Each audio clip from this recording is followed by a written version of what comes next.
Good afternoon, everyone. Welcome to the March 31st meeting of the Yakima School Board. Let's see here. First and foremost, we do offer Spanish interpretation services from Jorge with Language Connection.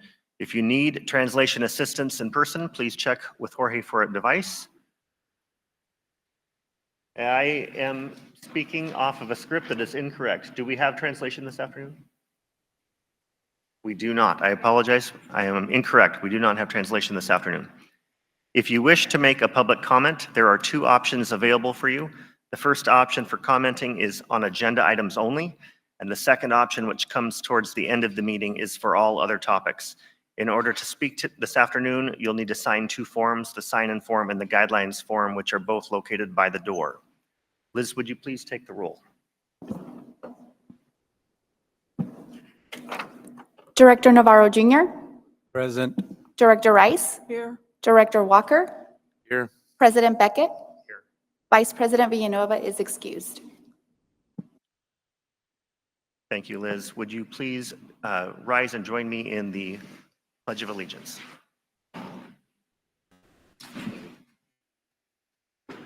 I pledge allegiance to the flag of the United States of America and to the republic for which it stands, one nation, under God, indivisible, with liberty and justice for all.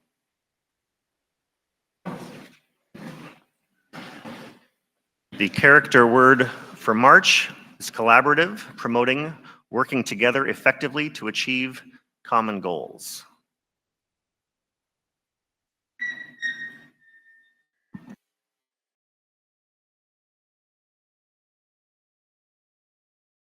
Today, the schools of the Yakima School District rest on the ancestral lands of the 14 confederated tribes and bands of the Yakima Nation.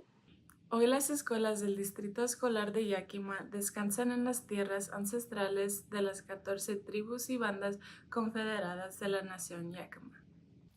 The people of the Yakima Nation inhabited more than 12 million acres. La gente de la nación Yakima habitó más de 10 billones de acres. Across Adams, Benton, Chelan, Douglas, Franklin, Grant, Kittitas, Klickitat, and Yakima counties. En los condados de Adams, Benton, Chelan, Douglas, Grant, Franklin, Kittitas, Klickitat, y Yakima. Today we honor those native peoples who are tied to the land through history, legends, and culture. Hoy honramos a estos pueblos originales que están vinculados en la tierra a través de historias, leyendas y culturas. We acknowledge the descendants who live in the world today. Reconocemos a sus descendientes que viven en el mundo de hoy. We thank the caretakers of this land who have lived here and continue to live here since time immemorial. Agradezcamos a los guardianes de la tierra quienes han vivido aquí y continúan viviendo aquí desde tiempos inmemoriales. An acknowledgement is a simple, powerful way to show respect. Un reconocimiento es una manera simple y poderosa de mostrar respeto. And a step toward correcting the stories and practices that erase indigenous peoples' history and culture. Y un paso hacia la corrección de las historias y prácticas que borran la historia y la cultura de los pueblos indígenas. It also honors the truth. También honra la verdad. As a school district, we will continue to build upon our relations with the Yakima Nation. Como distrito escolar, continuaremos fortaleciendo nuestras relaciones con la nación Yakima. In today's board docs agenda, we have obituaries highlighted from both Linda Sir and for Paula Jean Woolmuth. If you'd like to read those obituaries, you can find them in our board packet this afternoon. Would you please join me in a moment of silence to honor the memories of these members of our school district community?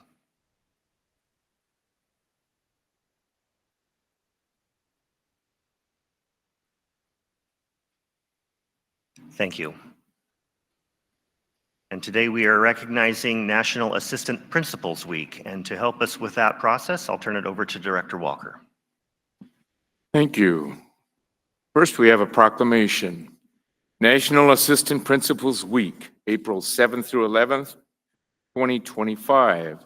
Whereas assistant principals serve as visionary leaders entrusted with the well-being, development, and success of our students, And whereas assistant principals work collaboratively with school leadership, staff, and families to uphold and advance rigorous educational standards, fostering a culture of excellence in our schools. And whereas assistant principals demonstrate exemplary leadership, serving as role models who inspire students to achieve their highest potential. And whereas assistant principals manage a wide range of critical responsibilities, including discipline, coaching, teaching, counseling, empowerment, and creating an inclusive and supportive school environment. And whereas National Assistant Principals Week provides an opportunity to honor and celebrate the dedicated P through 12 assistant principals who play an essential role in ensuring equitable access to education and supporting the academic, social, and emotional success of all our students. Now, therefore, be it resolved that the Board of Directors of Yakima Public Schools does hereby proclaim April 7th through 11th, 2025 as National Assistant Principals Week and encourages all members of the community to join in recognizing the invaluable contributions and tireless efforts of assistant principals in preparing today's students for a bright and successful future. Dated this 31st day of March, 2025. Director Rice, would you help us continue the celebration, please? Thank you, President. We've got some recognitions for our assistant principals within the district. As Norm indicated, this is National Assistant Principals Week, April 7 to 11, 2025. And the Yakima School District recognizes the significant role that assistant principals play in the overall academic achievement of students. As I read your name, if you're here, please rise and stay standing, and then we'll give you a big round of applause when we're all done. The assistant principals in the Yakima School District include Jose Contreras, Adams Elementary; Michelle Coilot, Barge Lincoln and Garfield Elementary; John Solar, Discovery Early Learning Center; Cassandra Nolly, Gilbert and McClure Elementaries; Arlando Lara, Hoover Elementary; Sidney John, Martin Luther King Jr. and Ridgeview Elementary; Ryan Treat, Robertson and Roosevelt Elementaries; Michael Guaglianone, Franklin Middle School; Sherry Carroll, Franklin Middle School; Cecilia Miller, Lewis and Clark Middle School; Artemio Chavez, Lewis and Clark Middle School; Nick Mifflin, Washington Middle School; Gonzalo Guillen, Washington Middle School; John Gonzalez, Wilson Middle School; Thalia Tali Garcia, Wilson Middle School; Lorenzo Alvarado, Davis High School; Bob Stanley, Davis High School; Hector Camacho, Davis High School; Jillian Seja, Davis High School; Paul Stevens, Eisenhower High School; Henry Sampson, Eisenhower High School; Ruby Armijo, Eisenhower High School; Janae Bourgeois, Eisenhower High School; Lois Menard, Stanton Academy; and Fung Pham, YB Tech. Thank you all for being here this afternoon. We very much appreciate everything that you do in the school district and assisting the students and helping the staff make sure that our students are safe, secure, and learning every single day. Please join me in a round of applause.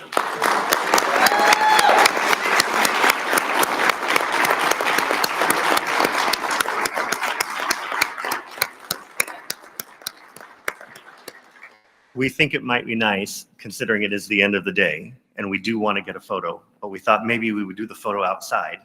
That way, if you do need to get back to the building before the end of the day, or if you were lucky enough to be able to head home, you were able to do so easily. So if we do really appreciate you being here, we do hope that you'll stick around for a photo outside here. Follow Kirsten, please. She will know where to go.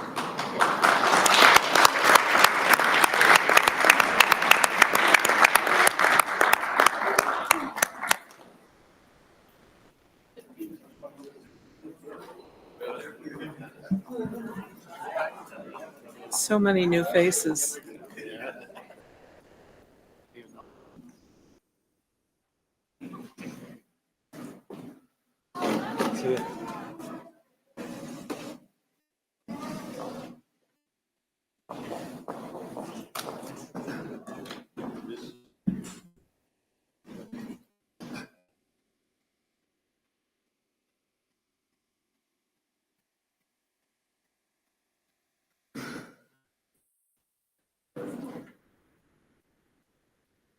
We'll move forward to our section for reports to the board. We have 3 reports today. The first will be President Guerrero from YEA to address staffing concerns.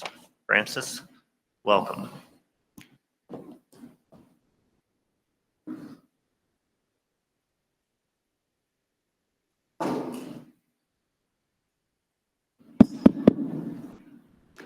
Good afternoon, dreary afternoon.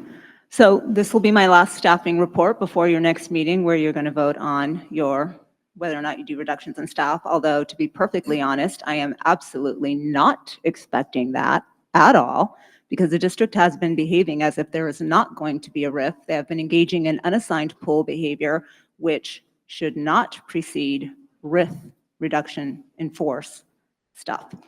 But speaking of the RIF from last year, I just want to bring us back to that because I want to make sure that everyone, including my own members, understands what happens in that process, particularly the recall piece. So last year, we had to cut 62.5 positions, and I'm just going to say 62 for the rest of my report, which means you cut a nurse here, a counselor here, all the academic specialists, et cetera, et cetera. Those were not first-year teachers. They were veteran teachers that you couldn't just pink slip. Per the contract, they're guaranteed a job in the district. You can pink slip the newest hires.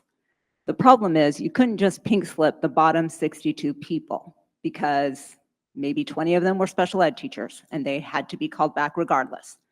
So in the end, 138 people were basically pink slipped to ensure that the original 62 had a position in the district. 200 lives were upended in that RIF last year, which again, I have said before, I understand now that we overhired and the only way to correct that was to cut positions. In the end, over 100, I stopped counting at 100 because they continue to do it throughout the summer, but over 100 people retired, resigned. So almost everyone on that recall list was given a place in YSD. I think in the end, it was maybe 2 that were not recalled, less than a handful. So here we are now, flash forward. So far, 38 positions across the district have been cut in staffing meetings. So each building had to look at the projected number of student enrollment for next year, and based on that, maybe positions were cut. Most stayed static, 2 or 3 maybe added positions. But in the end, that's still 38 people going into the unassigned pool. And their positions, since we haven't said anything about doing a RIF, are going to come from people that have already retired or resigned. Like those positions have basically been saved for those in the unassigned pool.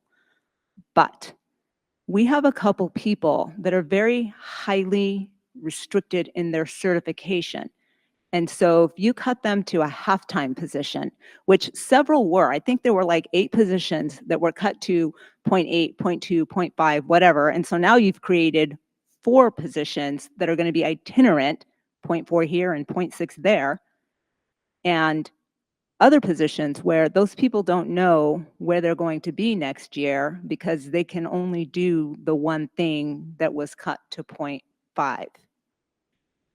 In addition, looking at those numbers, because I have members that have to look at student enrollment in order to look at their own kind of service allocation.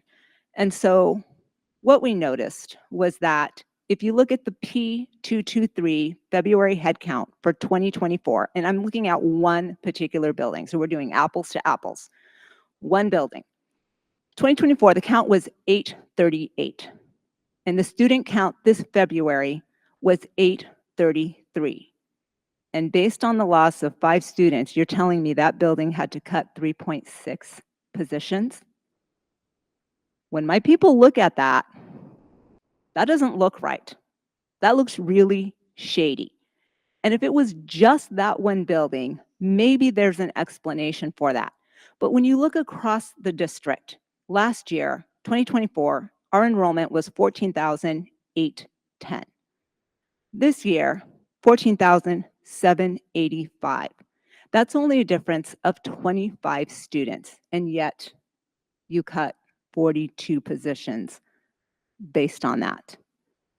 So those numbers don't make sense to us. And it looks like we're being fed misinformation to justify what is still essentially a major cut. It's over half of what was last year. It's still a major cut. The budget report that was given just at the last meeting, March 25, I feel like even you looked at that and said, that doesn't gel with what we see in the population of Yakima for student enrollment to have declined so much that it would warrant these kinds of cuts. And I want to make sure that we are comparing always in every report apples to apples, because it also looks like we might not be doing that. That maybe this year we're using this report and this year we're using a different report that does show a substantial decline, but it's not using the same apples to apples kind of thing. Last year, again, I understand that we had this financial calamity going on, and so cuts had to be made in every way possible, but they continue to be made all the way into the fall in violation of the contract. In particular, I'm thinking of the situation with YOL, which I'm sure you remember a parent coming very agitated about that. What that did was to bring to my attention the way YOL was operating. If no one would have touched YOL, I never would have known it was operating in violation of the contract. But once they tried to cut my staff and I realized that it was being contracted to outside teachers, clearly I had issue with that, especially if they were trying to fire my people in lieu of contracting outside. It became a big, ugly mess. And the only reason that we fixed it is because the deputy superintendent reached out to me. And quite frankly, she is the only one on cabinet that I feel 100% I can always rely on her to champion my members. Others may talk and sound like they are our friends, but that's not 100% of the time. And actions speak louder than words. And actions are not labor's friends. But she always has been. And so when she asked me to compromise, I agreed for 1 year to compromise and go ahead and allow continued contracting with outside teachers with the understanding that YSD would do something about that program this year. And I have brought it to the superintendent's attention, and he has assured me that they are working on it. But again, I worry that that isn't going to get done in time, because what that did to my people last year was basically to take 4 or 5 veteran teachers who should have had first dibs on the best jobs in the unassigned pool if they had been cut properly in the spring the way those cuts are supposed to be made. If such a thing happens again, then those people get stuck with, again, jobs that aren't necessarily in their best interest or what they would most want if they had had access to the entire unassigned pool. And I am not going to be willing to compromise a second time. This is something that the district has known about for the entire year. And I also brought to the superintendent's attention that I don't want any more last-minute cuts being made, because those are violations of the contract. If you're going to cut people, they need to know that now, in the spring, no later than whenever the last day of school is. They should know that now, not 2 days before school starts. It is difficult enough to have to learn to live with the cuts that at every level have affected my members. I have told you repeatedly how the cuts at the administrative level have made it harder for buildings to deal with discipline, and that has done horrible things for morale. I hate to tell you this, and I've already told the superintendent, but I have 2 buildings heading into votes of no confidence in their administrators. And I feel like a large part of that is simply because they lack resources. They are inadequately staffed with paras, custodians, and themselves. I have a 3rd building that just brought to my attention. If not a vote of no confidence, they want to do a climate survey. And all of that comes down to staffing. I know that budget is an issue. I was willing to collaborate with the superintendent on something about that state, the way the state does budget, because I know, I understand that is a huge issue. And in fact, I realize now even more, and I told the superintendent, if there's anything that we can do, that me or my people can do to help advocate for revenue in terms of the budgets that are coming out now, I understand that is a huge issue as well. But what I need you to understand is that my people are not seeing why we are making the cuts that we are making and using student enrollment as the justification for that. That the numbers, and I told the superintendent this as well, we see one number here and we see one number here, and that is a huge discrepancy that is never explained to us. And so of course we're going to draw our own conclusions, and they are negative conclusions. If there is legitimate reasoning for how budget allocations are being made, I wish it would be more transparent so that my people feel better about the moves that the district is making, feel better about all of the lives that are being upended. That 38 positions that got cut upends another 38 to give them a chance to stay in the building. And then that younger, least senior district 38 ends up in the unassigned pool. It's a lot of moving around when you say that there's only a 25 student difference between enrollment this year and last year. Questions?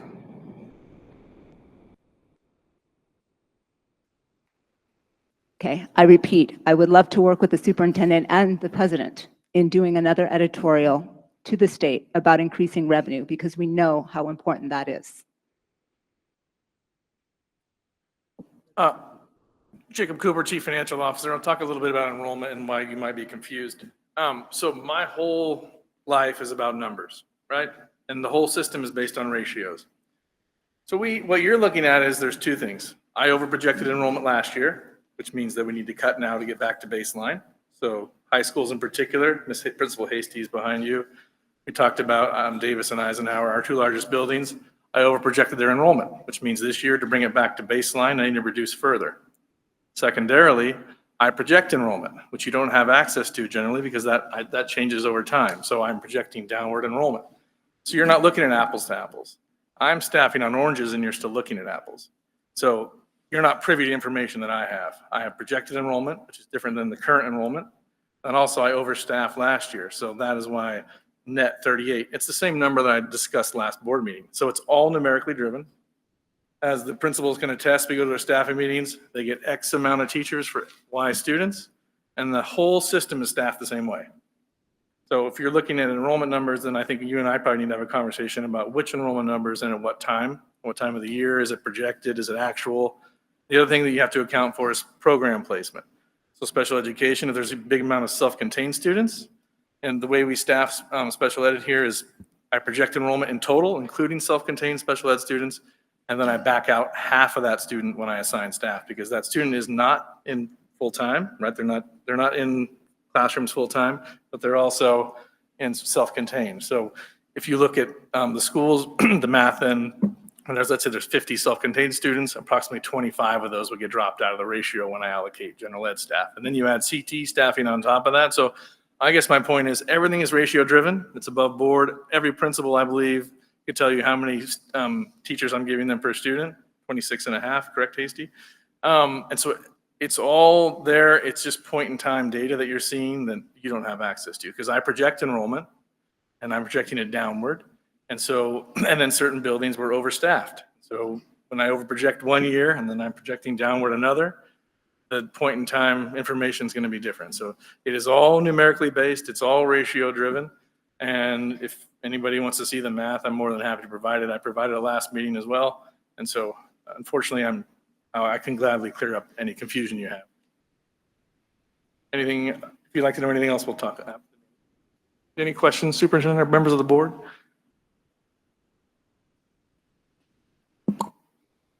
Thank you, Jake, and thank you, Francis. Thank you. Our second and third reports to the board today are school presentations. The first will be from Mr. Yeager, the principal for the Discovery Early Learning Center. Welcome. Let's do your tables.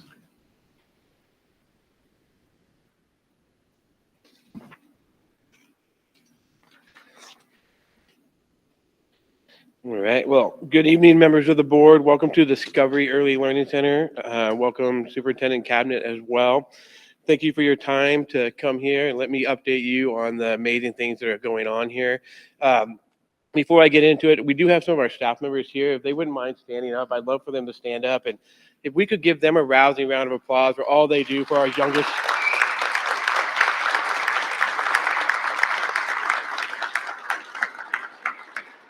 Thank you. Thank you. They work with our youngest learners, and they are amazing. Lucas, before you continue, can I ask you to really use the mic because the meetings are recorded and the audio is super important. So please, you know, as somebody treat the mic who as is your friend. hearing impaired, I appreciate that you did that.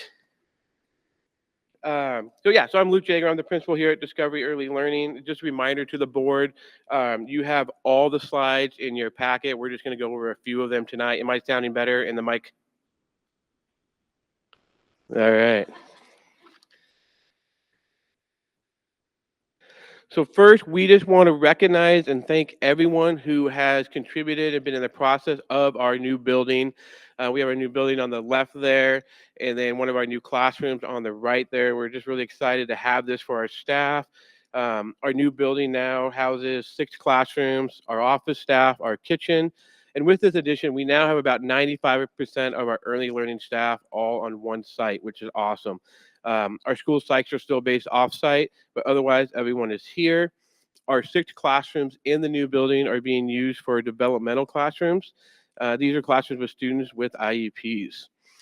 Here at Discovery, our mission is to create an environment that fosters love of learning for all.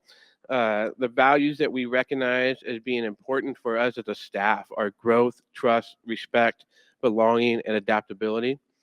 One thing we've been focusing on this year is our PBIS. We're coming from multiple schools still. We're coming together and wanting to have one system. And so really focusing on being safe, being friendly, and being a worker with our students. At Discovery, we have 3 main focuses: developmental preschool, ECAP preschool, and P3 collaboration.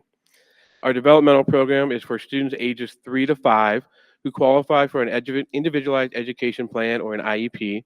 The IEP teams determine how many days a week is appropriate for a student, anywhere from 2 days, 3 days, 4 days, or 5 days a week. And all our options are half day, either in the AM or PM. We have 9 amazing teachers that teach these classes. Some of these students just have specific needs, like just speech, so they come just for those services during the week. We also have agreements with ESD 105 to serve students at their ECAP sites throughout the city and Head Start sites as well, and we provide those services they require. We also have our own ECAP programs, which is for students 4 who will enroll in kindergarten the following year. Students qualify primarily based on family income. These classes run 5 days a week and are full day, and we are required to keep 18 students enrolled in those classes at all times. We also, within the ECAP, 3 of those programs are dual language and 3 are non-dual language. And both our ECAP and developmental programs are on site here at Discovery. All those classrooms are here, and again, are taught by an amazing team of professionals. And then lastly, we have the P3 Collaborative, which I'm going to get into a little bit more later too. But students from Discovery, last year when I presented to you, I realized that only 20% of the kids that go into kindergarten in the Yakima School District come from Discovery Early Learning Center. So that means 80% of them are out in our private preschools, centers, home preschools, those type of things. So we really realized the importance of working with our community partners for this other 80% of these preschool students, trying to get everybody coming kindergarten ready for Yakima School District. All right, so right here is just some numbers of looking at 23 from 22-23, 23-24, and then this year. Oh, I didn't put it up there, but it is about, we think it's going to be about 20%. So you'll see, again, we're only serving about 20% of the students here, which is important. The work that is being done here is important. It is vital, but we also can't ignore the other 80% that are in the Yakima community. The end goal number one is about being kindergarten ready for kindergarten. And so we've really been working hard to meet with our partners. You'll see right here, myself, John Soler, my assistant principal, Noemi Carrasco, our instructional facilitator, Hector Mendez, our director for teaching and learning, executive director, I'm sorry, Hector. We in multiple combinations, we went out and we visited as many private preschools as possible. This is Happy Feet. It's a home-based preschool center. But we went in and we just talked with them. How can we collaborate with you? How can we support you? How can you support us? What does your site look like? They gave us tours. It was really awesome. And then we invited them to participate in our P3 collaboration. And that is a team consisting of early learning staff from Discovery, principals from different YSD schools, district administration, our private preschool providers, ESD staff.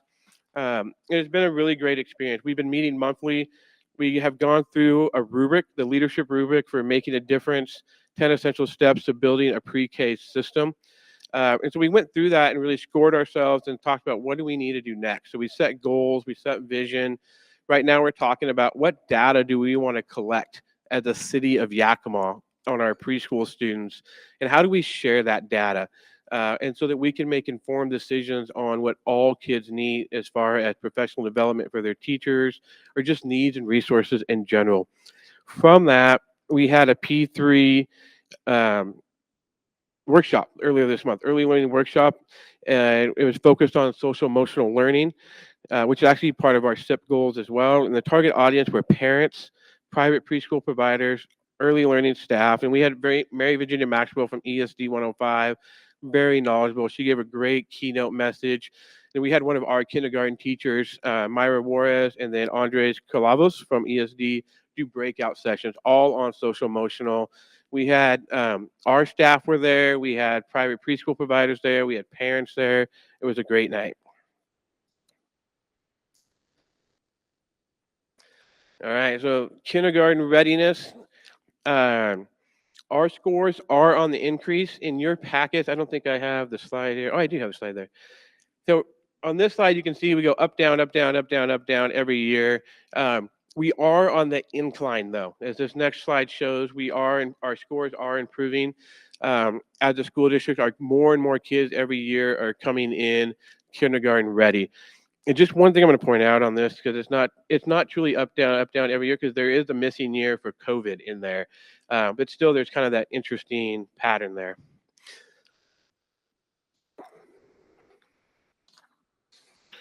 And then lastly, I just want to talk about our winter celebration. We had a second annual winter celebration here at Discovery where we brought students in, we brought their families in, and it was just a celebration of what they have learned this year, all the amazing work that their educators have poured into them.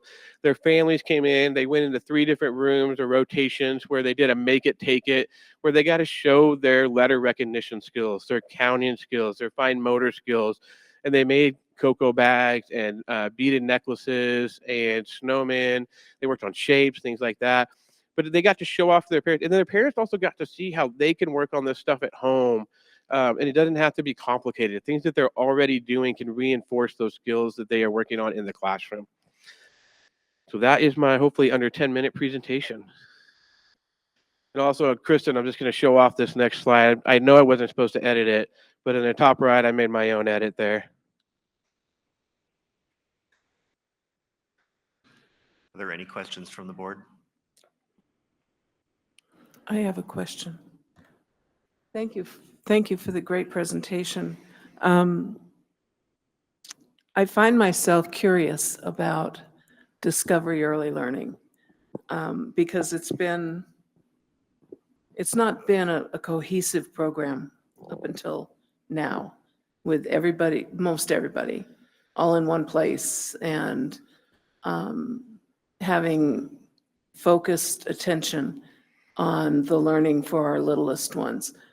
And when you said that we only have 20% in our early learning programs within all of those little ones that are in Yakima, can you tell me a little bit about the kind of professional development you do with the other providers?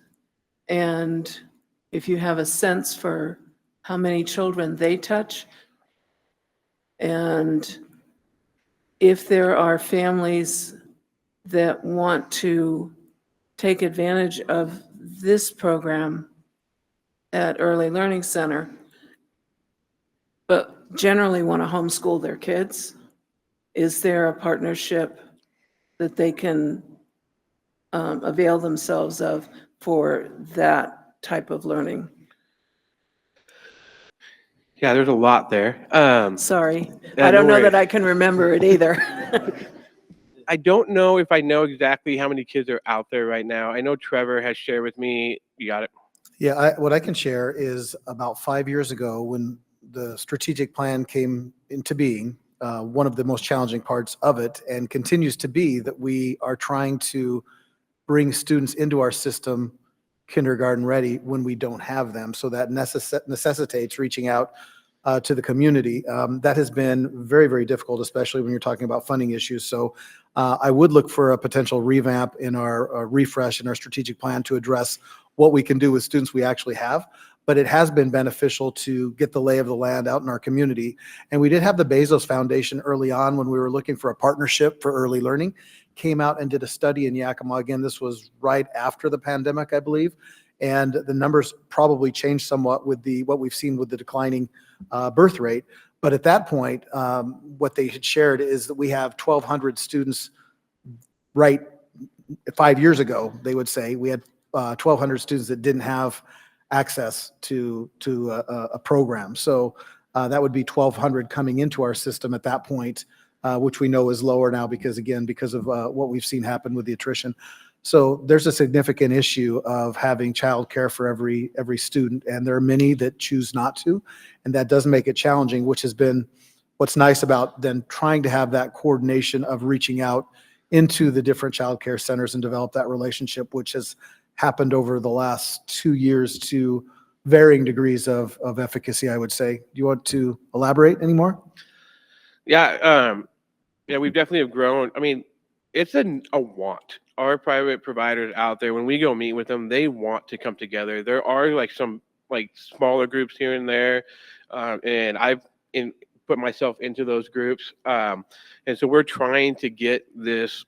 I mean, it's massive. I mean, when you think about, there's over 100 preschools on the list that Trevor gave me, and I'm sure and that's 5 years ago, so I'm sure there's even some more now that we're trying to work on. And it's been amazing as we do this work.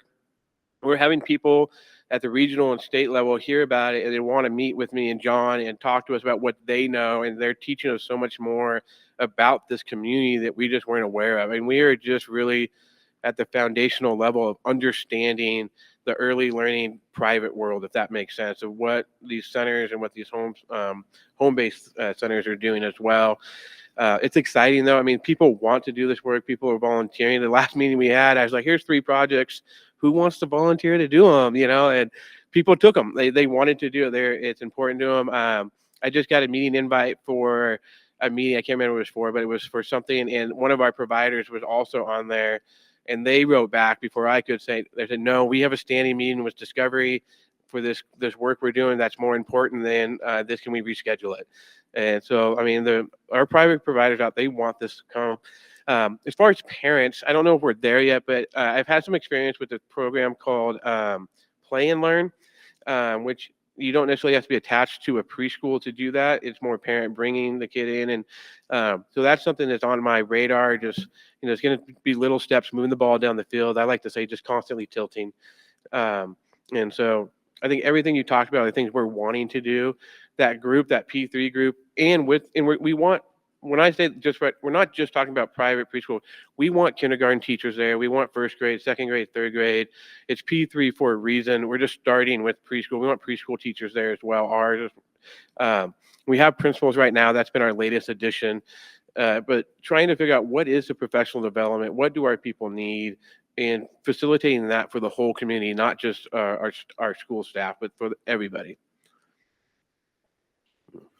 The last thing I would just add is that, and I think you know this probably, Martha, but maybe not everyone, the return on investment for early learning is significant. I think if you look at the Learning Policy Institute, it's about for every $1 invested, it yields $7. So it's usually between $7 and $10 depending on the study. I think the challenge is how to fund the early learning adequately in our state when we look at transitional kinder. That's not fully funded now, and there's a lot of conversation about how beneficial that is, but they're not expanding that to go beyond the small number of districts that are currently taking up all of that funding at this moment. But it is on the radar of many of our legislators, especially Representative Santos. Yes, I do have a couple questions. You mentioned that there are 6 classrooms and all those students are on IEPs. Can you elaborate on that? Does that mean all 303 students are on IEPs? That's what I'm kind of understanding. So if you can clarify so I that. talked about a couple of different classes. We have 6 classrooms over here. They both run half day. So there's a morning and a PM group. Every student in those 6 classrooms, they are on IEPs. And then we have 6 classrooms over here that are ECAP classrooms. And they're at about 30% students on IEPs right now. There's 18 in a class. My math is failing me if somebody wants to do that math for me. But and then there are 3 classrooms out here kind of in between the 2 groups that are inclusive type classrooms where I think one classroom is 50-50 students with students on IEPs, students without. And I think the other ones are I think they're about 60-70% students with IEPs and about 30% students without. And those are teachers who have volunteered to do that. They came to us and said, we want to do this. One of them through a grant with the University of Denver that we're doing. Yeah, so I think I just ran the numbers. I think for this, it might be in one of those other slides, but I think we're 75 or 85% students with IEPs, so. Yeah, well, and that's how you qualify for these programs. You have to qualify with an IEP or through the ECAP standards, which are usually the low socioeconomic. Yeah. And then my next question, that's kind of loud, is 31%, 31.1% are kindergarten ready. Does that indicate, or is that percentage when they start, or is that after a certain amount of time? So I believe that percentage comes from when students come in that first week of school and they're doing the Wild Kids assessment. Okay. That's how they're scored on that. Okay. Thank you. Thank you, Lucas. We appreciate the presentation. Thank you Thank very you. much. I do want to invite y'all to come on a tour either now or later to see the new building. Right. Excellent statement. Do we want to do the K-8 presentation first and then do the tour? I'm hearing a yes in the back. Tour first. Tour first. Okay, we'll be doing the tour first. So we're going to try to hold this to about 12 minutes. So we'll be back here in about 12 minutes.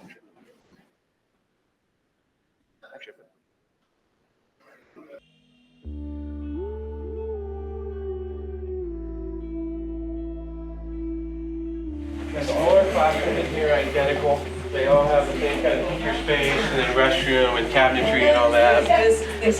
We call this the teacher fortress. They hide behind. No, yeah. I think we've all had little kids. We know how that goes. Looks like the teacher puts himself or herself in timeout over here. But yeah, so it's a classroom, and all of them have, they're in different places, but like they have the Show Me 5 up here and our Be Safe, Be Friendly, Be a Worker, and we really encourage them to use those as teaching tools. They all have like a carpet time or a circle time and a library. They all have a dramatic play area, and when I say all, I mean both our ECAP and our developmental classes. They're all set up very similarly. They all have like centers or stations. We do family-style meals here, and so they're serving each other. They're pouring the drinks out of the pitcher. It's really cool. Any questions about the classroom? We probably don't have a lot on the wall as compared to some of the elementaries that we've seen. Is that that's strategic, that as they start with less and then as they learn, they add and add and add? Is that how it works? Or? You talking about like in the hallways? No, I'm talking about kind of the things that are up here. Well, part of that is we've been told not to put things on there. I wish that worked everywhere. It's working here. Okay. So yeah, I mean, everything that you'll notice, they're up there with like putty, so that we're not putting, or they put like blue tape. It might be the new building effect, because I know that there's by fire code there's a certain amount to the upper panels. What is it? 18 inches. 18 inches, so they can have things on the wall. But I know that in some of our buildings they'll start bare and then they'll add. Especially we were doing that. If you think back 4 years ago or so when we had the transition to kinder. And Hector, you can speak to that, right? With the that they would purposely have everything. Yeah, so yes, so when we had transitional kinder, it was a great tool. We had a lot of manipulatives, let me say that. But what happens when you bring everything out? Then it becomes a zoo, right? It becomes uncontrollable. So what you did is you brought one thing out and you stuck with that for like a week or two, really taught them how to take it out, play with it, use it, and put it back. And then you'd add another manipulative. By the time you knew it, you'd have a shelf like what you see around here with all these manipulatives, but the kids understood. It took, I mean, you're talking over months of time before the classroom was an evolving space of manipulatives, right? Because then it's very strategic in how you do it. But that's what's happening here as well. And I think that's what Dr. Green was getting at. Thank you. Is that there's a purpose for that. Yeah. How many in here? In this class, there are 10. Yeah, we might be one less or one more, depending on the day or the time of the year, but 10 kids per section. So like in this classroom is our youngest learners. So these are our kids that just turned 3. They're most likely coming back next year as 4-year-olds. Yeah. I'll save this and not ask it later on public comment, but are you under the same rules in terms of attendance, or do you keep track of attendance the same way you have to in the K-12? I'm saying yes. Are you? Yeah. Okay. I'm pausing because absolutely. I don't. Yeah. There's not one method for one for another. I think the only difference here is you have morning classes and afternoon. So whereas you might take a role morning and afternoon in a class that has you're talking the upper grade levels per se. Yeah, if you're asking for attendance wise, it would be the same. Yes, we're always, they still have the same number of days, and we're always tracking data, attendance data, that's for sure. Maybe I mean absenteeism. Yeah. I know that historically in early childhood, I've spent a lot of time there myself. Yeah, my assistant principal, I'm going to give him credit for this. He tracks our attendance, and he works with families. He sends the letters home. He really makes sure we're on board with the Yakima School District policies on attendance. But again, early learning is massive. It's important. We have a poster up at our wall with putty, Kyle. That shows that when a kid enters kindergarten, their trajectory based on where they are at as far as being kindergarten ready, and they can't be there in the upper levels if they're not here.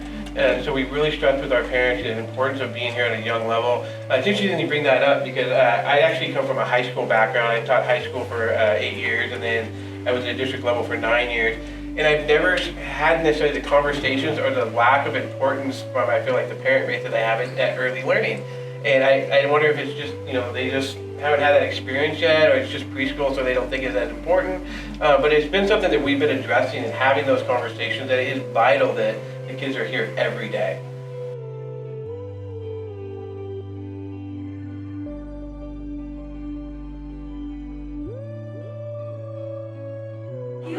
Okay, so it is.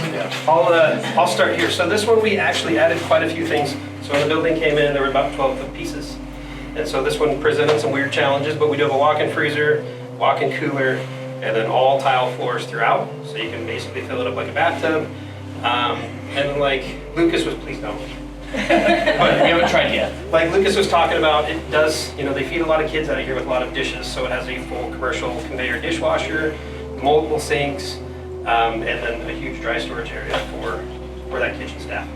So just a nice big kitchen for what they need. Just trying to think of what else we had in here, but. Do we export food out from here to other locations as well? I don't think we do anymore. I think we're had all it here. Yep. I think that was a plan. I don't think it's happening yet. Yeah. Yeah. But we don't import food anymore, which is nice. They used to have to haul in food daily for this facility. Before this facility, I mean, it was basically the size of a. It was a portable. Yeah. It was probably small. Yeah, it was probably about from here to that wall. Yeah. And then they shipped in food daily, so. Yeah. During transportation, yeah. Oh, yeah, perfect timing, perfect timing.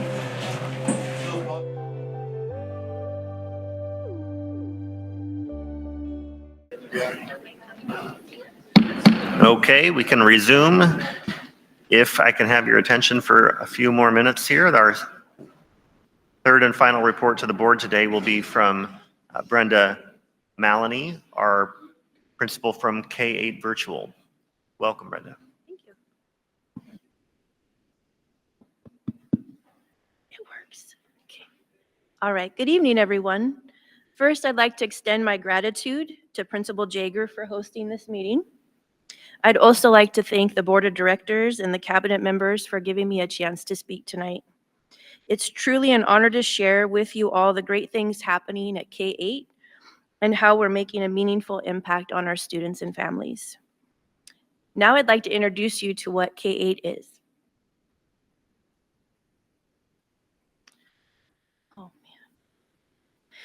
To start off with, our tiny and fabulous school is located by 40th and Kern. And as you can see, K-8 Virtual, it's all online. We have in-person tutoring. We also have certificated teachers to support our students. We also are able to enroll our students in classes at their neighborhood school. We also give our students opportunities to participate in after-school activities.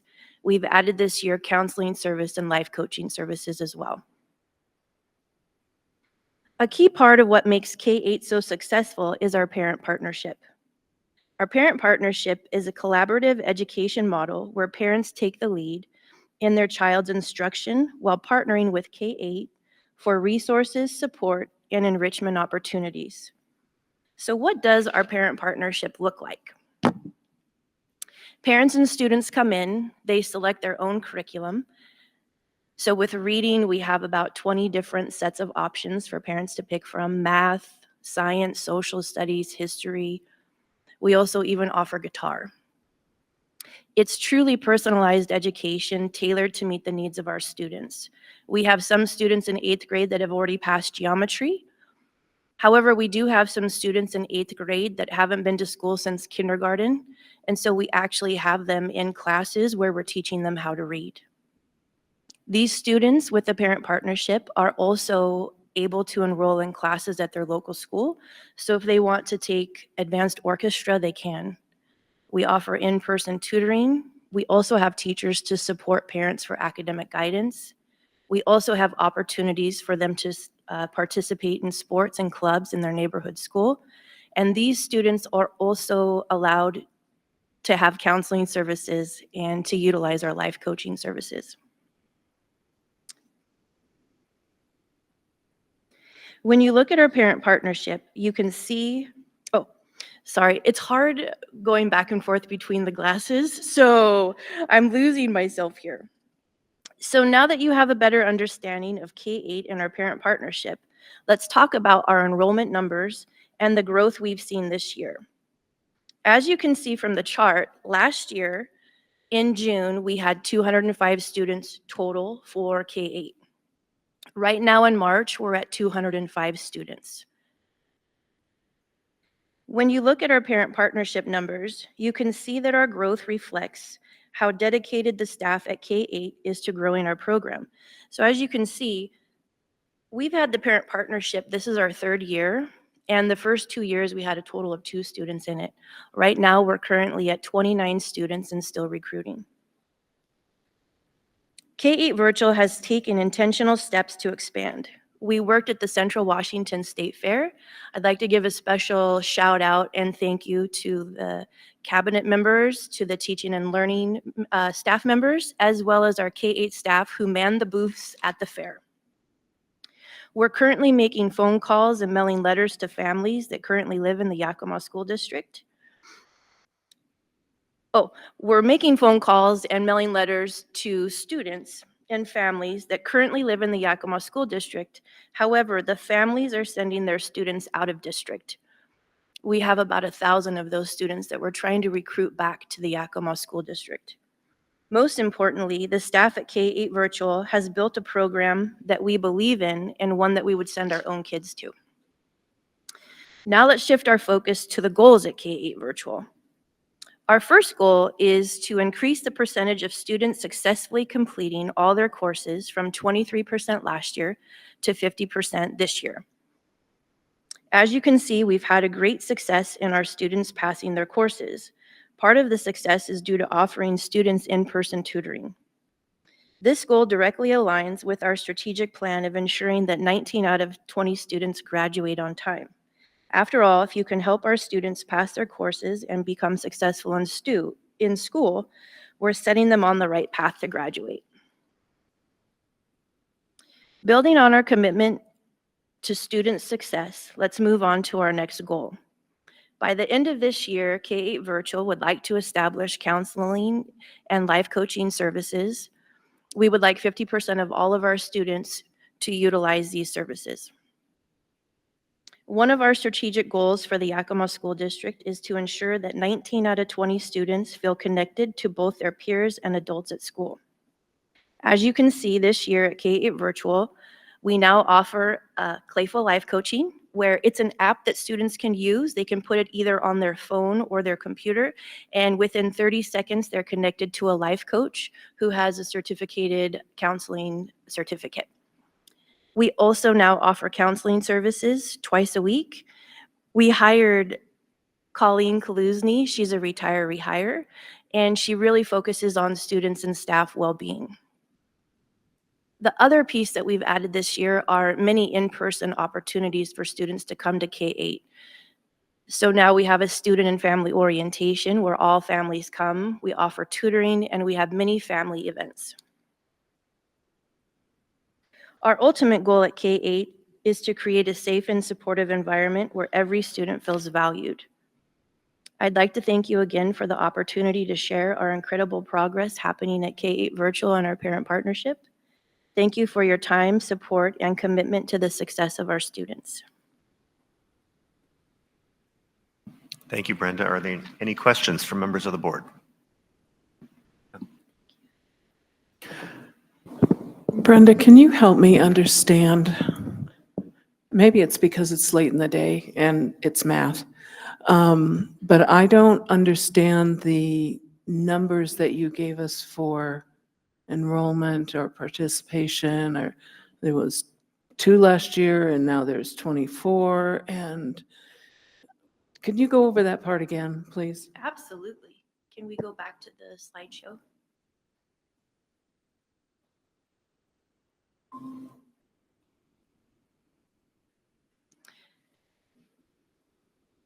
So right now in March, our K-8, so there's 2 sides to K-8 Virtual, K-8 Virtual and our parent partnership. And Okay. so right now we currently have 205 students in our K-8 Virtual program. Our homeschool parent partnership, we have 29 students. And so when you look at the months, in September, we started with 0 kids. And then in November, we got to 2, and then December 4, and now we're all the way at 29 students. And so I would say with the phone calls and the letters home to parents, that's really how we're increasing our numbers. And we're really focused on our in-district students that are currently going out of district for services right now. Do you know where they're going? Do we have any idea? Yeah, we have the whole list. And so some are just your typical teachers teaching, let's say in Wapato, they take their kids to Wapato. So there's some of that. But there are 300 students K through 5 that are currently doing other online platforms for the state of Washington, OMAC, Walla Walla, Tushy. It's a wide variety, Yeah. but we have all of that information. We have it on a spreadsheet, so we know who we're targeting to get back to the Yakima School District. So it's not like the 8th graders that disappeared after kindergarten? Nope. Okay. That was my one concern, is that we didn't have kids that had just disappeared into their bedroom somewhere and nobody was teaching them. Yeah, So- not those kids. Okay, thanks. Yep.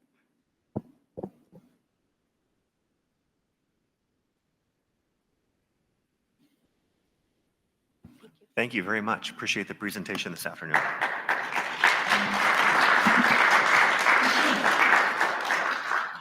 And I don't believe I said it myself, so I'll reiterate what Brenda said and say thank you to Lucas and to everyone here for hosting us today. We appreciate that very much. The other building was still under construction last time I was in it, so it's nice to see it after it's been completed. So we're moving to our section on updates. We'll begin with updates from members of the board. Does any board member wish to update the group? I know that the superintendent has a whole mini presentation for us on the legislature, so I won't steal his thunder with that. But just a reminder that this week on the 1st, that's the first day that WASDA members can submit proposals for next year's General Assembly. So if you have proposals that are not in our current platform and you'd like to bring them forward and have a discussion about them, we can certainly do that. We have until the beginning of May to turn those in, and they have to be approved at a board meeting before we submit them.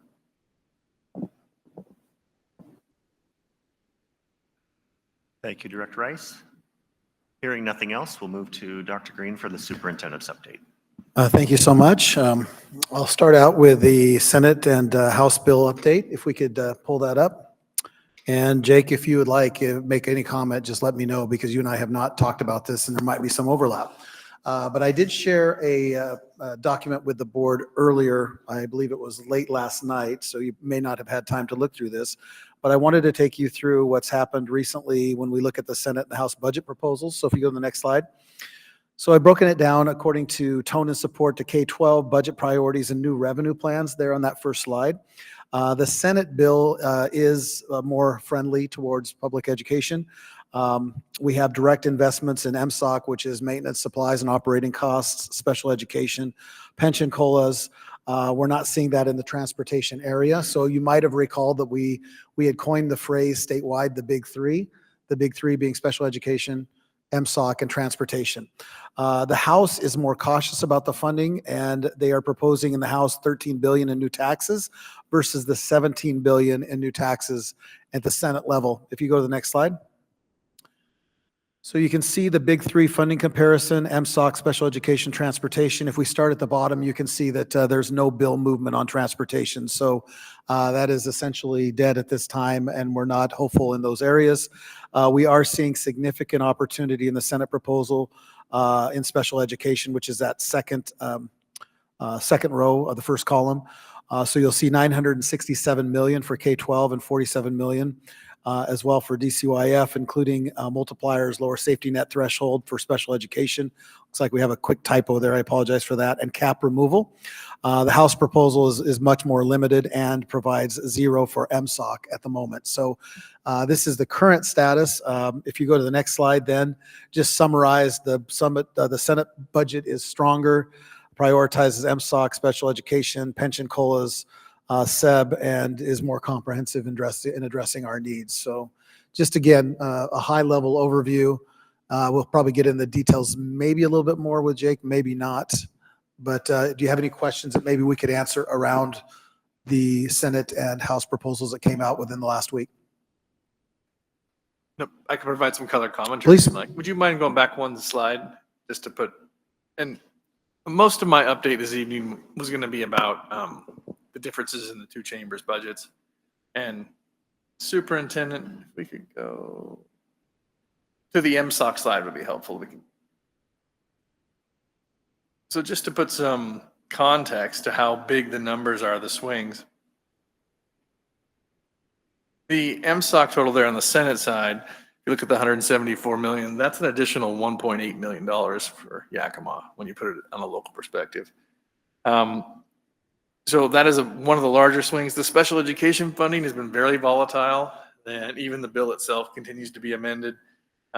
If it was to be enacted in total, we would we would increase by, I don't want to estimate now, but it's a couple $1 million at the minimum. So there are big swings there. And what is not on the superintendent slide, and I'll talk about later, is the large differences in pension contributions.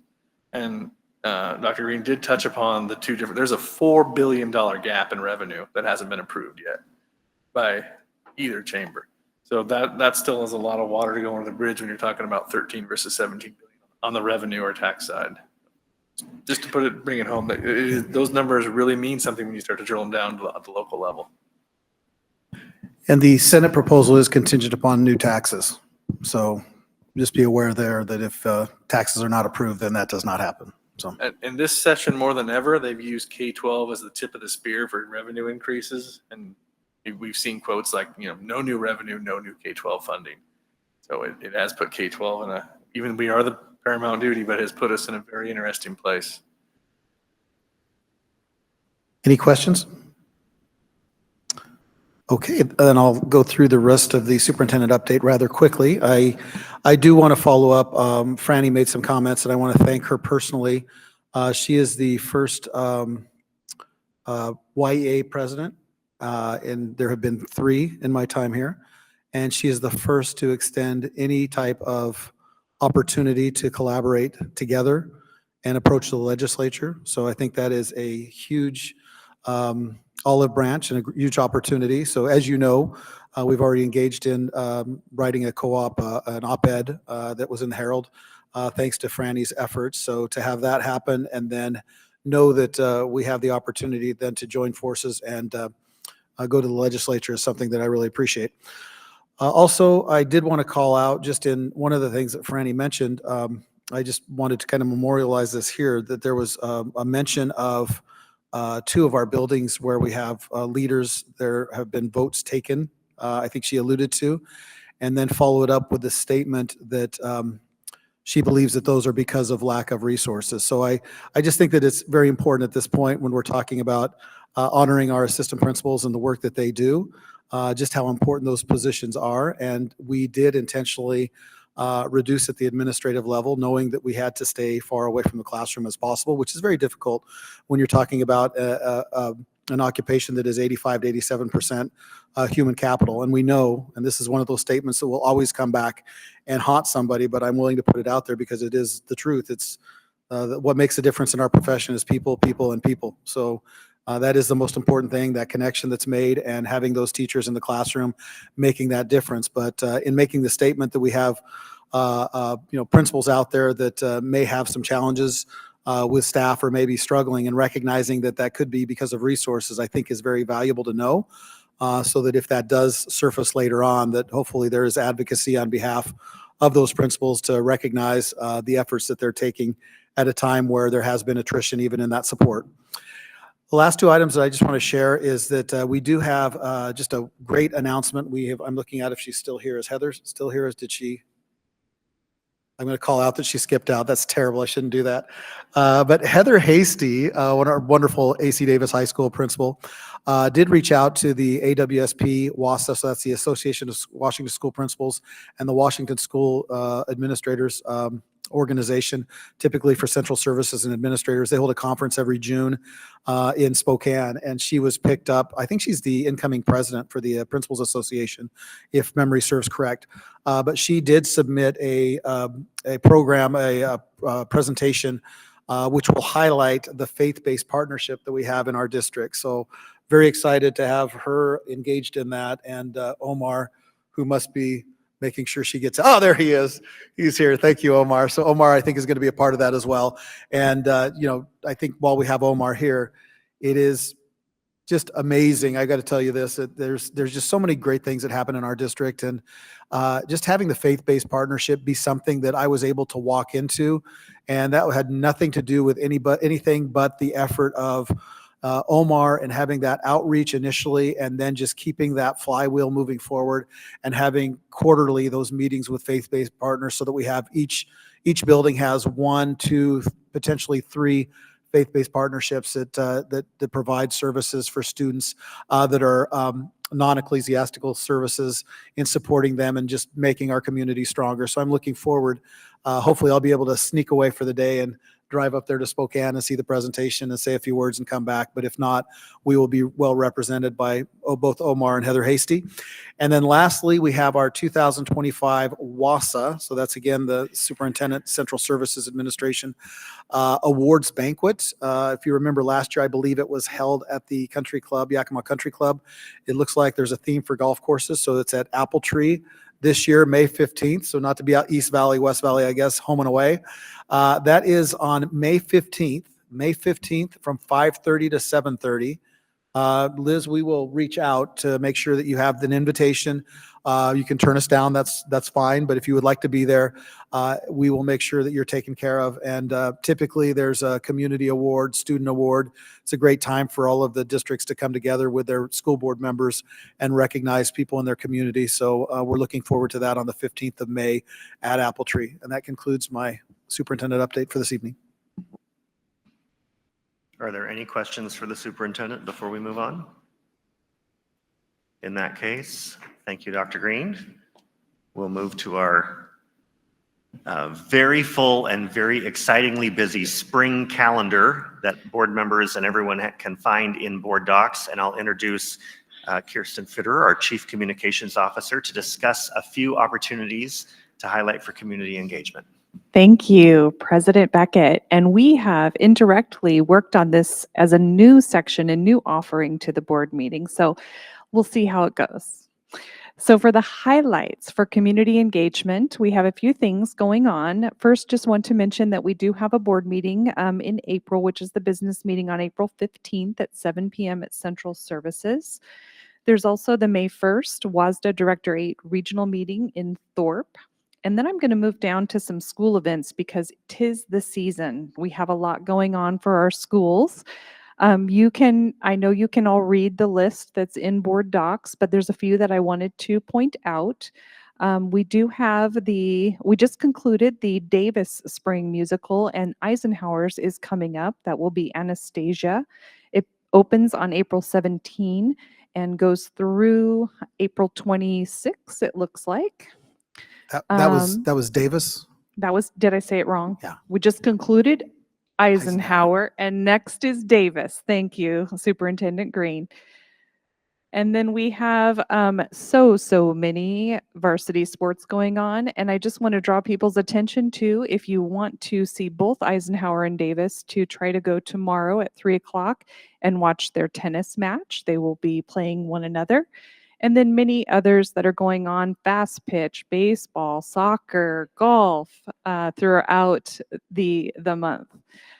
District events, something near and dear to my heart, and I won't go over it too much because I did last time, but that is the Japanese Cultural Fair and Show, and that is on April 17th.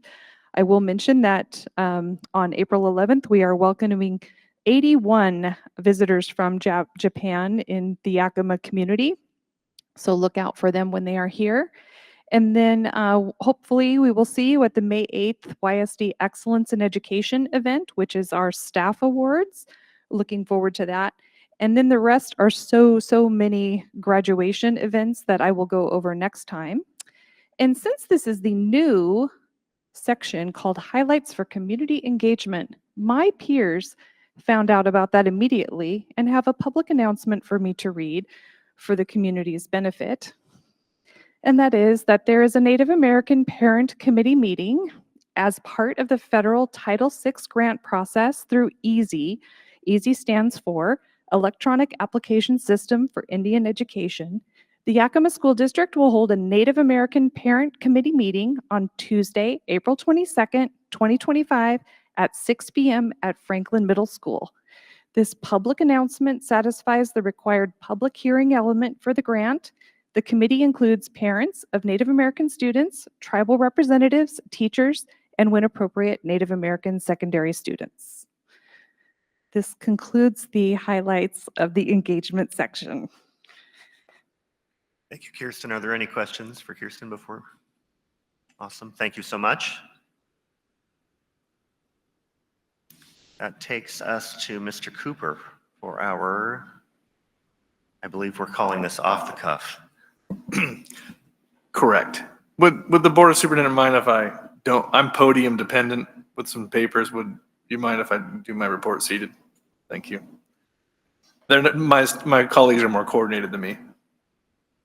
Oh, the mic's on it. I'll let go. So 2 weeks ago, I was able to give you what the tea leaves were looking like. And as we said during that meeting, between last meeting and this, all the things happened that we said were going to happen. There was a revenue forecast. It was down $845 million. Both the chambers released their respective budgets and their revenue plans accordingly. And now we are in the sausage making stage. So here's what we do know. We know currently that both chambers, the IPD or the COLA is set at 2.5%. I would assume there's agreement there. Okay. One of the major salary pieces is known, which helps us in the back office start to build final salary schedules, et cetera. And so that helps us move forward. What we don't know is still very large. Preliminarily, and I'm not going to talk about the special education budget or the bill in particular that enhanced that funding. But right now, when I examine the Senate and House and I look at their mandatory benefits and their MSOCs, there's about a $3.2 million gap. That is not insignificant. You'll recall when I gave the report last time, approximately $3.5 million in enrollment-driven staffing reductions, which President Guerrero referred to earlier. And then we had slated, given what we currently noted, about $4 million in additional reductions on top for $7 million and change. So you can see that $3.2 million is a big deal. It changes a lot of things one way or the other. And so this is the time of year I like to say what we don't know. So we don't know retirement contribution rates yet. There's a big swing there. One chamber has savings of, let's see. The House has, let's see, 1.6. There's $1.6 million swing between the House and Senate proposals on their retirement contribution rates. And that might not seem like a lot, but remember I told you that's savings. So those are a COLA in reverse. And both chambers have lower contribution rates. However, the Senate has a larger decrease. So that's one thing we have to watch going forward. On the special education side, my colleagues are still just hoping and praying and trying to figure out how that bill moves forward. There's a lot of moving parts in it. So again, not a lot of clarity on special education yet. That's a big piece of the tumbler, but mandatory benefits, retirement, big deal. And then ultimately MSOC figure. The Senate, which we talked about, it drives about $1.8 million, $1.6 million in MSOCs. The House provides about $660,000 just for their inflationary adjustments. So there's a swing of $1.2 million. And I say all that, like, please, Jake, stop nattering on. But I want to let everybody know what conceptually the plan would be going forward. We have made baseline revenue and expenditure assumptions. In the next week or so, Cabinet and myself will be making some final decisions on reductions or recommendations for reductions, because there's still some things we're struggling through ourselves. That will be finalized. We'll work with human resources then to determine what the next steps are. And what those next steps are will be dependent upon each bargaining unit individually. And then, of course, what that broader picture says. I don't believe we're going to be able to have final actionable budget data by the 15th, but there's going to be still some more tea leaves between now and then. So what you'll be presented with on the 15th likely is I will take kind of the middle and worst case of each chamber, even though there's both positives, and we'll move forward with an actionable plan based on what a reasonable person would assume some of the variables could be, because that's my job. And that'll be presented for you. So we don't have final numbers yet. Again, sign a die, which is my two favorite words generally, is April 27th. So there's a lot of work to do. And there's also a lot of politics around the tax implications. So again, K-12 is at the tip of the spear for tax increases, which is both a risk and reward position, depending upon who you ask. But again, there's a lot of politics. I know the House is meant to debate their budget, I believe, this weekend. And we'll see. I've heard from some colleagues they don't have the votes to pass their budget. Whether that's true or not. There's always a lot of conjecture this time of the year in Olympia. I'm looking at Martha because she's been through a lot of these sessions with us. And so that's what we don't know. there's still multiple $1 million swings in state revenue. And until we have final numbers, we will move forward as in a conservative yet prudent fashion and make reductions that we need to ensure financial solvency. And once the legislature is finished, we'll revisit those revenue amounts and budget amounts as we'll have them finalized. So again, long session this time of year. You're kind of in an abyss when it's conference time, but there is still a huge gap. I mean, Superintendent talked about that's a $4 billion gap in revenue. That is not insignificant across the state. So that's kind of my update for the night. Again, as we discussed, things are happening. And Superintendent? Yes, Mr. Cooper, could you remind the board what a percentage of IPD means to the district? So you talked about a 2.2% IPD, yes? Yeah. The 2.5, that's about just under $2.6 million to the local levy for that amount. So I was talking to Assistant Superintendent Murrieta next to me, and last year was 3.7. And as I've said, and I'll say many times, an IPD is great, and a big, good-sized COLA is great for the individual. It's really tough on the organization's finances because we have to figure out how to fund that for all our non-state funded positions, which we have a lot of federal employees as well. And on the federal side, I wish I knew what was going to happen. I do not. I'm not going to pretend I know what's going to happen at the federal level. And if anybody knew, they would be betting on that and making more money than our annual salary. So if there's any questions, I'd be happy to entertain them. But a very interesting time in Olympia that could impact us all in different ways. Any questions or concerns or comments? Okay. Thank you, Jake. It'll be a very interesting 28 days. It will. That will take us to our first opportunity for public comment. Liz, do we have anyone signed up for public comment? Bunker, I understand you're signed up. Welcome.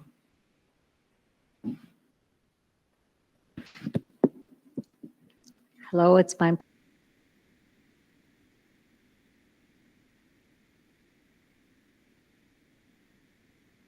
years ago that was.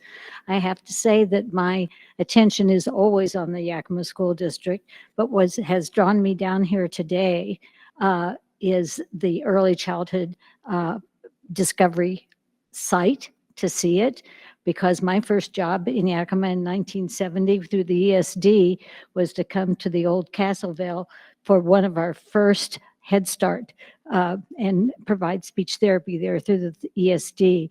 And it's just terrific to see what has developed. But it also makes my head spin.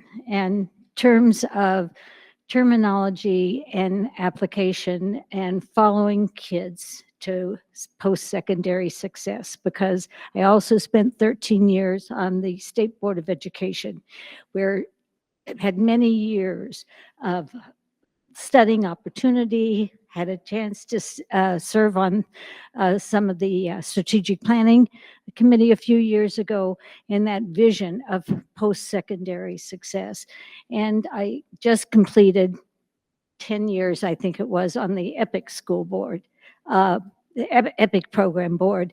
And so what I would just like to say to board members who I feel are my peeps here, it's the only reason why I get to come down and talk, is that it seems to me, and I don't read everything these days, but it seems to me the legislation around early childhood is a piece that I would like to make sure. I know that you're a policy board, a policy-led board for the K-12, excuse me, and post-secondary success, but I'd like to be assured that you're keeping your eye on early childhood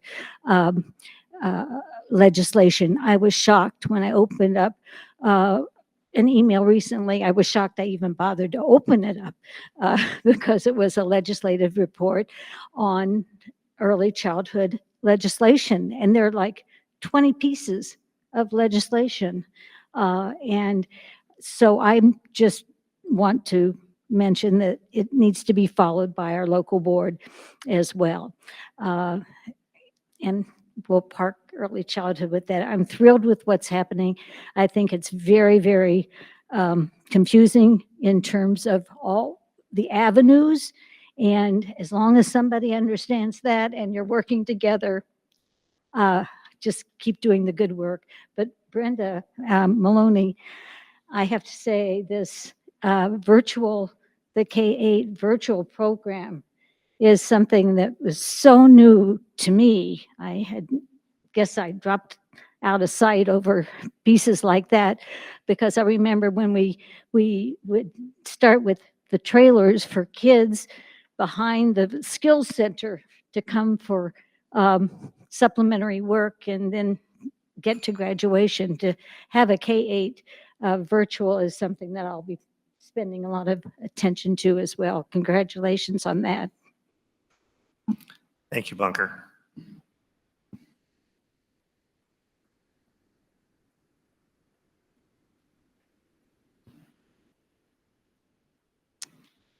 That takes us to our section of approvals, and the first one on our list today is the Asset Prevention Program, and to address that will be Mr. Marietta. Anthony?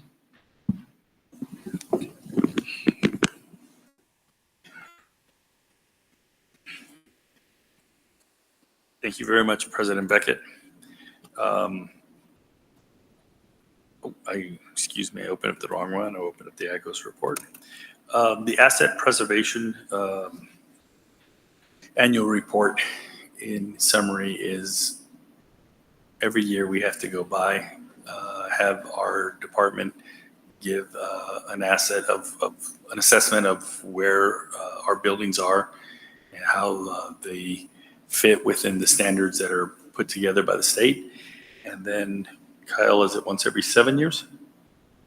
We have to have an independent third party do it. And for us, it was the Loughborough who puts it together. And in essence, this report just basically says that we are in compliance.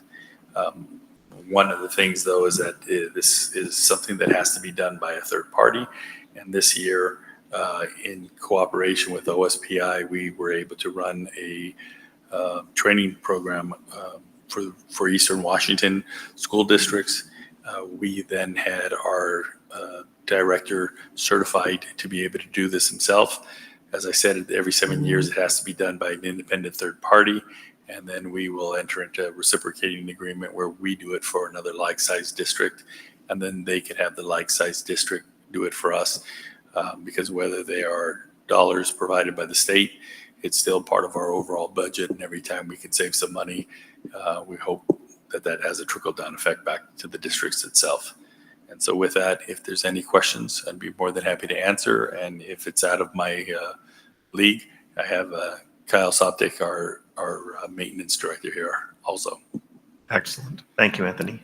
The board is being asked to approve the 2025 Asset Prevention Program Annual Report as presented and was included in your board docs. Do we have a motion? So moved.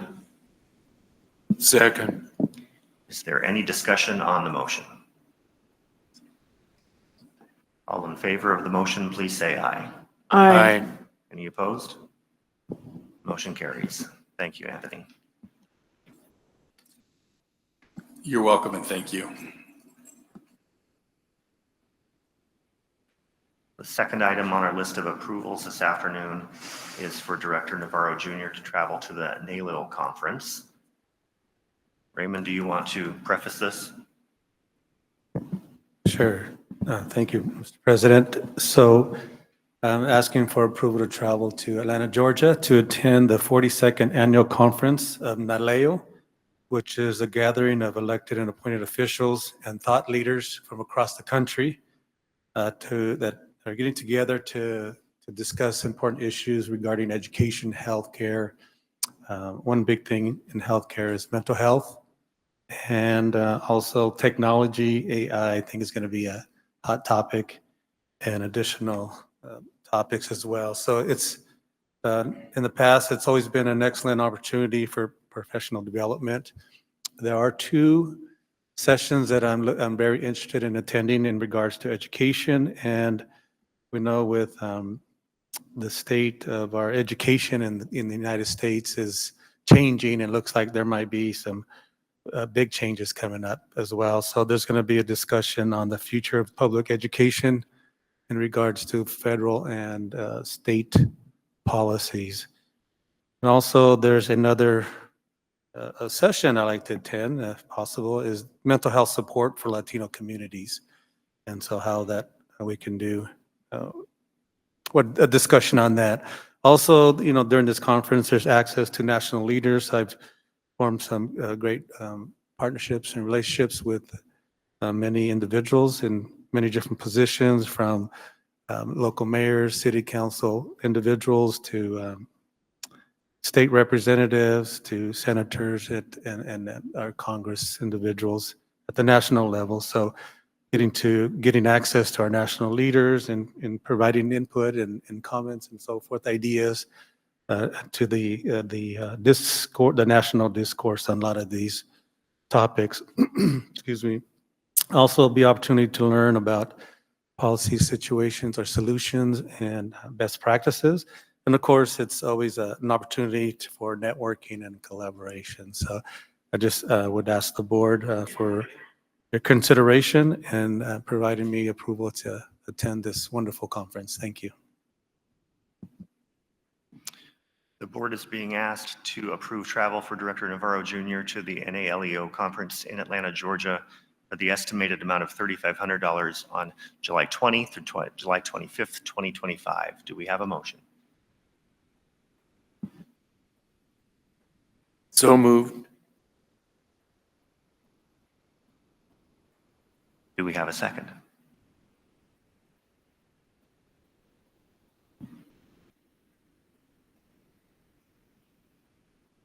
The motion will fail for lack of a second unless you second the motion.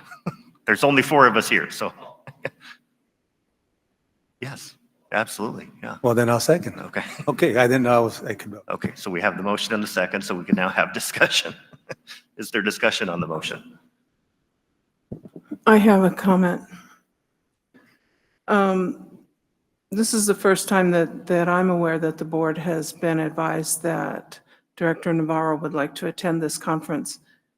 Since we have little knowledge of what our budget is going to look like this coming year, and we know what it looked like last year, I think approving this at the end of March for a conference that's at the end of July is a little premature.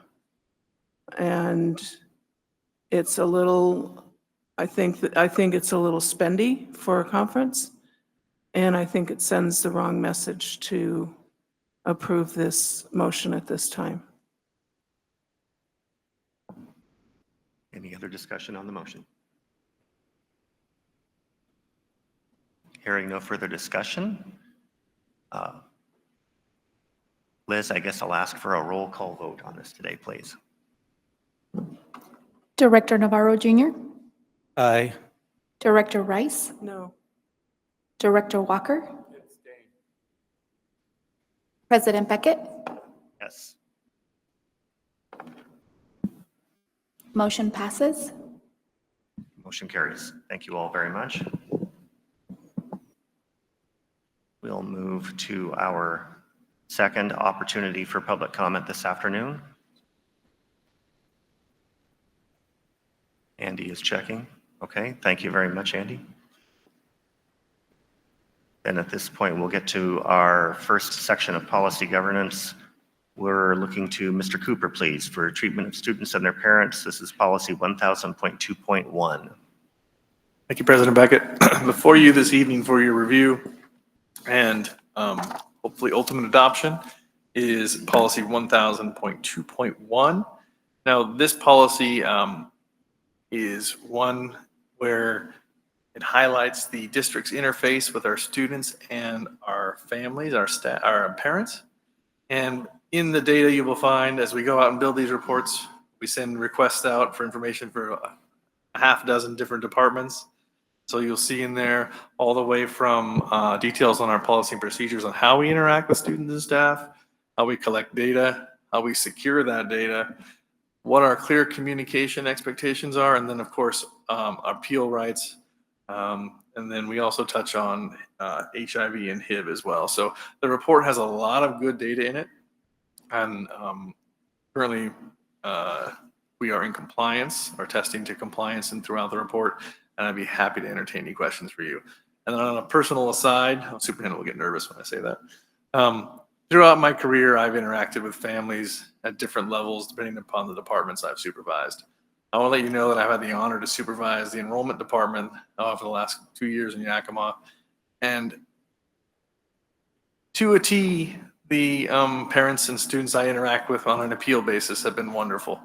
They have been polite and proactive, and I haven't often got that throughout my career. So I would be remiss not to tell the community and staff and the board that my interactions on one-on-one level about sensitive topics have been spectacular in Yakima. So that's just another way I would demonstrate the proof that we are working with our families and students in a cohesive and competent way. So recommend you pass on this. Mr. Cooper? Are there any questions from the board? Dr. Green, do we have need for executive session this afternoon? We do not. Okay, if we have no need for executive session, then our next board meeting will be April 15th at 7 p.m. Point of order, don't we need to approve that report? I think this Not takes us yet, to we our need to survey. do the Survey Monkey on Start it. for the survey, yeah. Oh, okay, first reading. Yeah. Oh, okay, thank you. Thank you.